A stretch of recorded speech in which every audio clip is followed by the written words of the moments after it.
Hello everyone. ಹಬ್ಬ ಅಂದರೆ ಹಿಂಗಿರಬೇಕು, ಹಬ್ಬ ಅಂದರೆ ಹಿಂಗಿರಬೇಕು. ಯಾಕೆಂದರೆ ಮಂಡ್ಯ ಜಿಲ್ಲೆ ಮಳವಳ್ಳಿ ತಾಲೂಕು ಅಪ್ಪಾಜಿ ದೊಡ್ಡಿ ಮತ್ತು ಕುಲ್ಮೆ ದೊಡ್ಡಿಯವರು 15 ವರ್ಷ ಆದಮೇಲೆ ಈ ಹಬ್ಬ ಮಾಡ್ತಿರೋದು.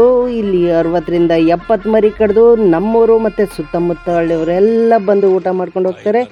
ಇಲ್ಲಿ 8 ದೇಕ್ಸಿ ಮಟನ್ ಸಾಂಬಾರು, 3 ದೇಕ್ಸಿ ಬೋಟಿ ಗೊಜ್ಜು, 5,000 ಮುದ್ದೆ, 8 ದೇಕ್ಸಿ ಅನ್ನ ಮಾಡಿರೋದು. ಇದೊಂದು ಹಿಸ್ಟ್ರಿ ಅಂದರೆ ತಪ್ಪಾಗಲ್ಲ. ಯಾಕೆಂದರೆ 15 ವರ್ಷ ಆದಮೇಲೆ ಕಾಳಮ್ಮ ನಮ್ಮೂರಿಗೆ ಬರ್ತಾ ಇರೋದು. Thank you.